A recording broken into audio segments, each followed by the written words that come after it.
There are moments when a royal controversy becomes something much larger than a disagreement between family members, moments when a private conflict suddenly begins to reveal deeper questions about power, loyalty, inheritance, and the future of the monarchy itself.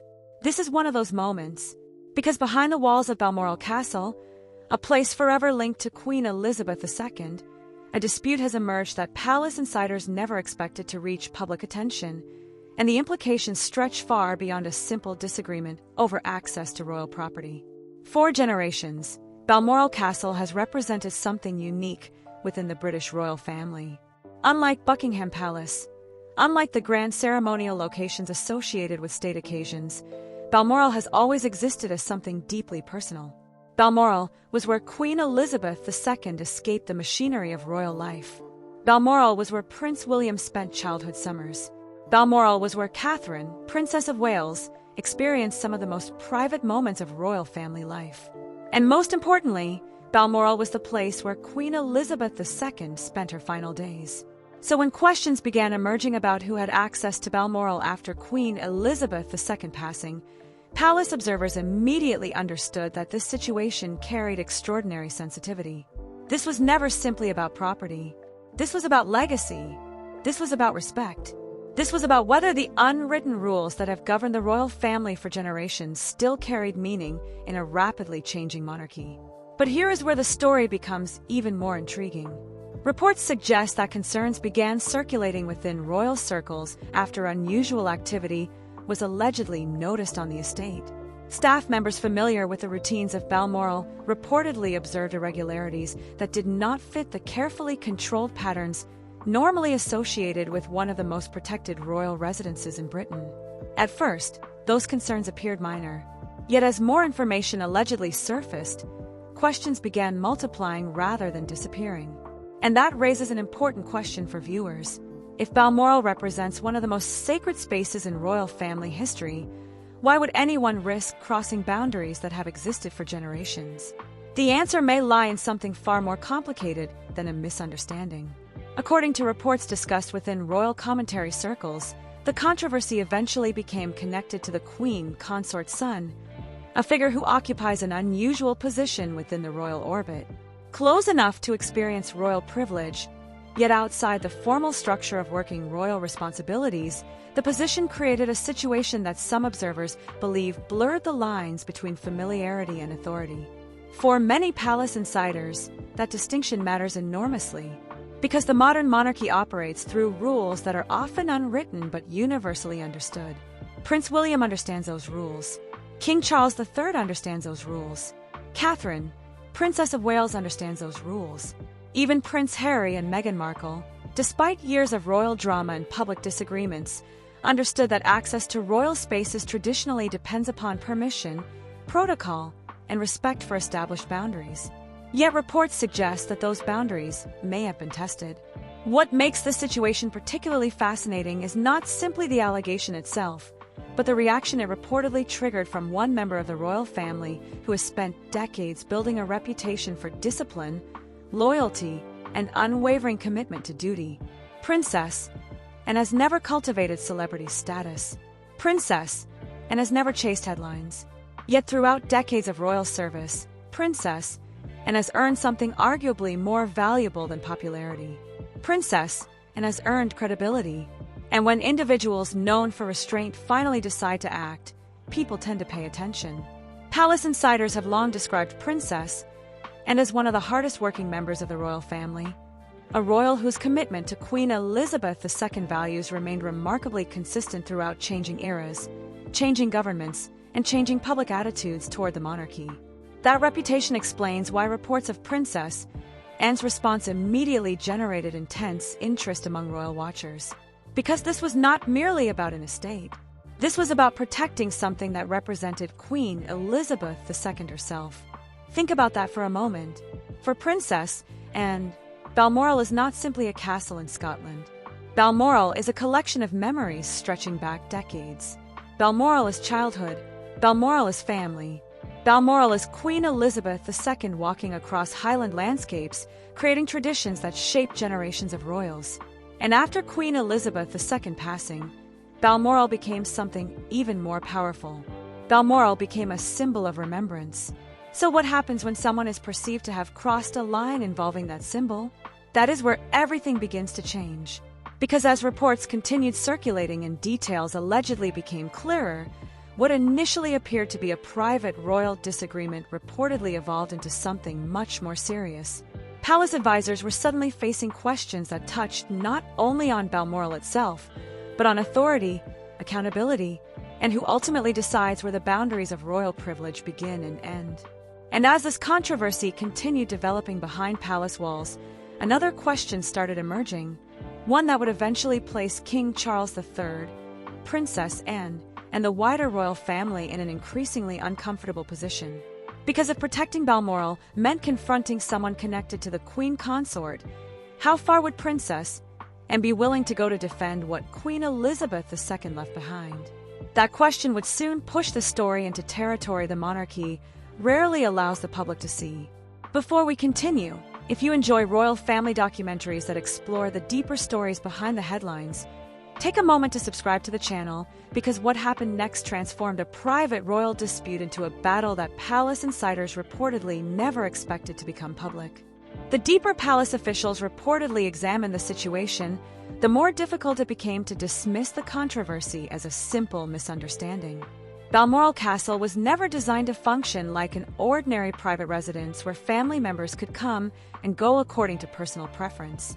Balmoral occupies a unique position within the royal family, standing not only as a private estate, but also as one of the most emotionally significant locations connected to Queen Elizabeth II's extraordinary 70-year reign.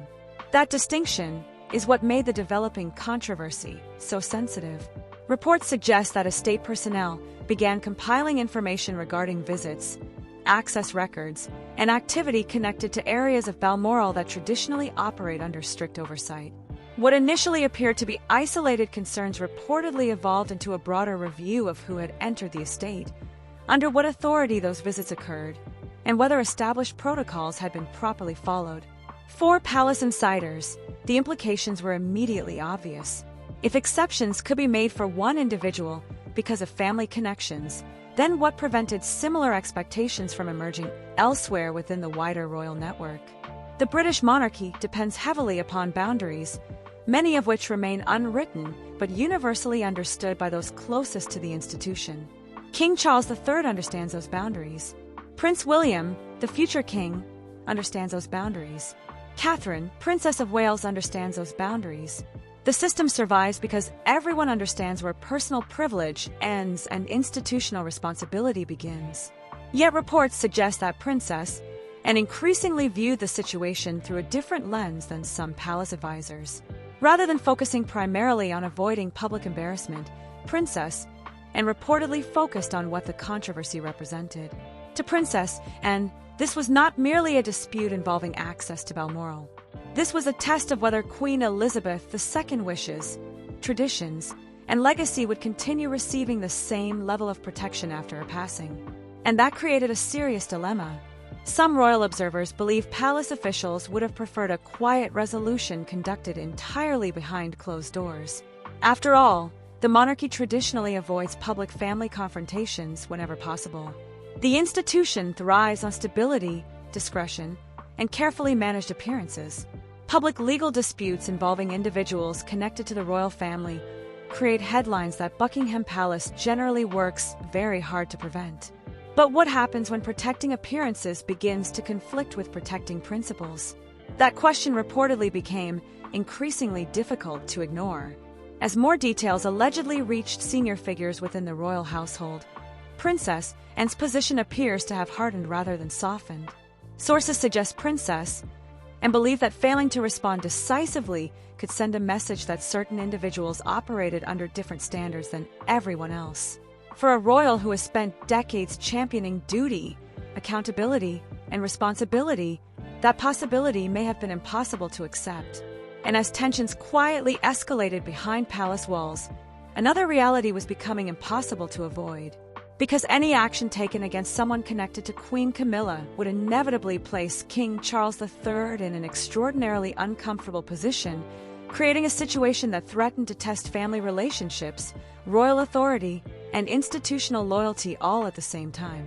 What happened next would reportedly transform a private disagreement into a confrontation that no one inside the monarchy could simply ignore. King Charles III now found himself at the center of a situation that royal advisors would normally spend months trying to prevent. On one side stood Princess Anne, a royal whose reputation for integrity and duty had been built over decades of relentless service. On the other side stood Queen Camilla's son, a figure connected to the monarchy through family ties but operating outside the structure of official royal responsibilities. The collision between those two worlds was creating tensions that extended far beyond Balmoral itself. What made the situation especially delicate was the timing. The monarchy was already navigating one of the most significant transitions in modern royal history.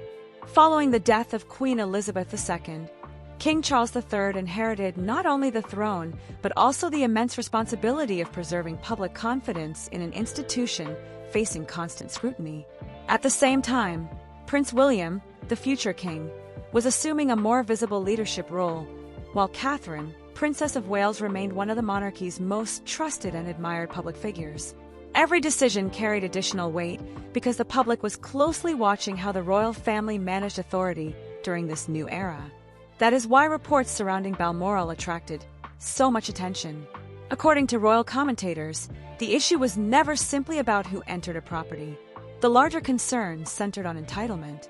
Palace insiders have often emphasized that proximity to the crown does not automatically create authority within the institution. Royal titles carry responsibilities. Official positions carry obligations. The monarchy functions because those distinctions remain clear. But some observers began asking an uncomfortable question.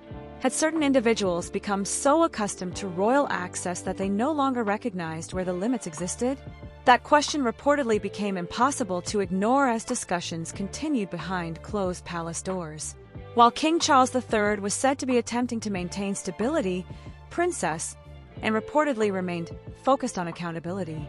For Princess Anne, protecting Balmoral meant protecting a principle that extended beyond one castle in Scotland.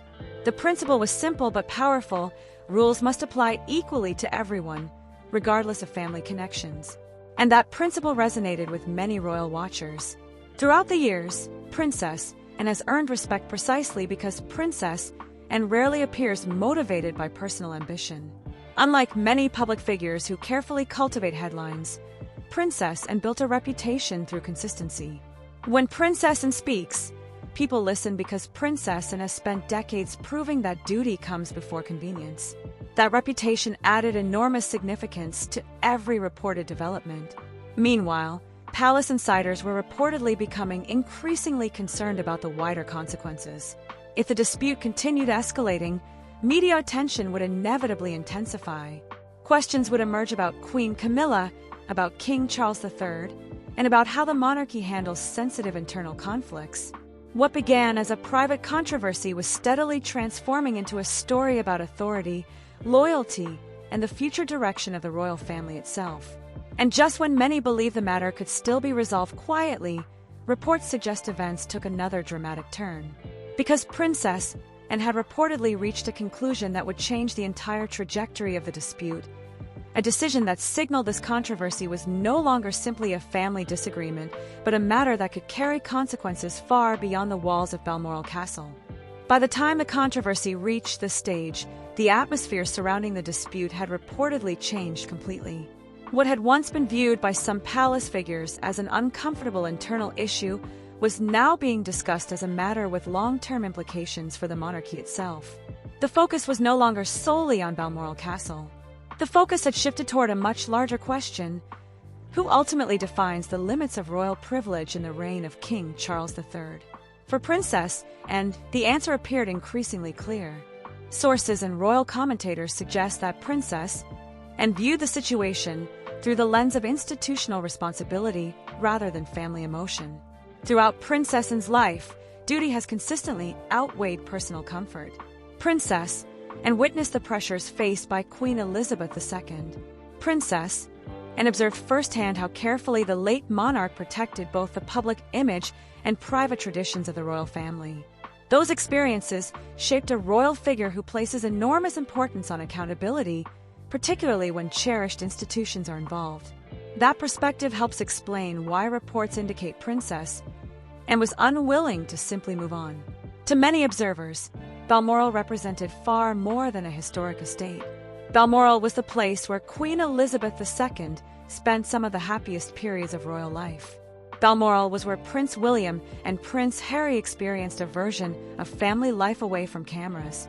Balmoral was where Catherine, Princess of Wales, became more deeply integrated into royal traditions. And after September 2022, Balmoral became forever connected to the final chapter of Queen Elizabeth II's life. When viewed through that lens, the controversy carried emotional weight that extended well beyond legal arguments. At the same time, pressure inside palace circles reportedly continued growing. Some advisors were believed to favor caution, fearing that any highly visible dispute could generate damaging headlines at a moment when the monarchy was already navigating significant challenges. King Charles III was balancing constitutional responsibilities, health concerns, and ongoing public scrutiny. Prince William was steadily preparing for greater authority as future king. The last thing Buckingham Palace needed was another controversy dominating public discussion. Yet there was another side to that argument. What message would be sent if concerns involving one of the royal family's most treasured properties were quietly dismissed? What precedent would that create for future generations? Those questions reportedly became increasingly difficult to answer. The more palace insiders examined the situation, the more obvious it became that any decision would carry consequences. And this is where the story becomes especially significant, because Princess Anne's reported determination was not simply about responding to a past event. Princess Anne appeared focused on protecting the future. Royal institutions survive because boundaries are maintained. Traditions endure because someone is willing to defend them when they are challenged. Many royal observers believe Princess Anne understood that reality better than almost anyone else within the family. As discussions intensified, attention gradually shifted toward what would happen next. Palace insiders were reportedly watching closely. Royal commentators were speculating about possible outcomes.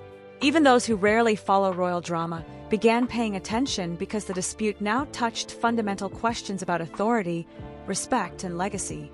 And as the controversy moved toward its most consequential phase, one reality was becoming impossible to ignore. The decisions made during this dispute would not only affect Balmoral Castle. The decisions made during this dispute could influence how King Charles III's monarchy defines power, privilege, and accountability for years to come. What happened next would reportedly force the royal family to confront those questions in the most public way imaginable. As the controversy continued generating discussion among royal observers, one thing became increasingly clear. This story was never destined to be remembered solely as a disagreement about Balmoral Castle. The deeper significance lay in what the dispute revealed about the modern monarchy, the individuals shaping its future, and the values that continue to define royal authority during a period of extraordinary transition. For decades, Queen Elizabeth II represented continuity. During Queen Elizabeth II's reign, the public rarely questioned who stood at the center of the institution. The boundaries were understood. The traditions were respected. The hierarchy remained clear. Today, however, King Charles III presides over a monarchy adapting to new realities, increased scrutiny, and an era in which every internal disagreement can become a global headline within hours. That reality makes stories like this impossible to ignore. Whether every reported detail ultimately proves accurate or not, the controversy has already highlighted something important. Public trust in the monarchy depends not only on tradition, but also on consistency. The public expects rules to apply equally. The public expects treasured institutions to be protected. And the public expects senior members of the royal family to place duty above personal convenience. Many royal commentators believe that expectation explains why Princess Anne's reported response resonated so strongly with observers. Throughout changing decades, changing governments, and changing public attitudes, Princess Anne has maintained a reputation built on reliability rather than publicity. Princess Anne rarely seeks attention, which is precisely why moments involving Princess Anne often attract attention when they occur. Meanwhile, Prince William, the future king, continues moving steadily toward greater responsibility. Catherine, Princess of Wales, remains one of the most respected figures within the royal family. King Charles III continues balancing personal challenges with institutional leadership. Together, those realities point toward a monarchy focused increasingly on accountability, discipline, and clearly defined responsibilities. And perhaps that is the lasting message of this entire episode. Balmoral Castle still stands exactly where it has stood for generations, surrounded by the Scottish Highlands, protected by traditions that long predate the modern media age. The memories of Queen Elizabeth II remain woven into its history. The legacy of the late monarch continues to shape decisions made by the royal family today. Yet the controversy surrounding Balmoral has demonstrated that preserving a legacy requires more than remembrance. Preserving a legacy requires boundaries, responsibility, and the willingness to defend what previous generations worked so hard to build. So now the question shifts to the future.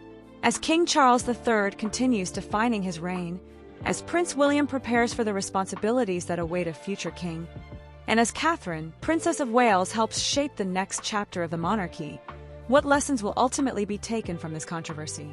Will this moment be remembered as an isolated dispute, or will historians eventually view it as an early signal of how the modern royal family intends to protect its traditions moving forward? What do you think? Was this ultimately about Balmoral Castle, or was it about something much bigger than a single royal estate? Share your thoughts in the comments below, because this conversation is far from over. And if you enjoy in-depth royal family documentaries exploring the stories behind the headlines, the palace dynamics behind the public appearances, and the future of the monarchy itself, make sure you subscribe to the channel, turn on notifications, and join us for the next royal story, because what happens inside palace walls often shapes far more than the public ever sees.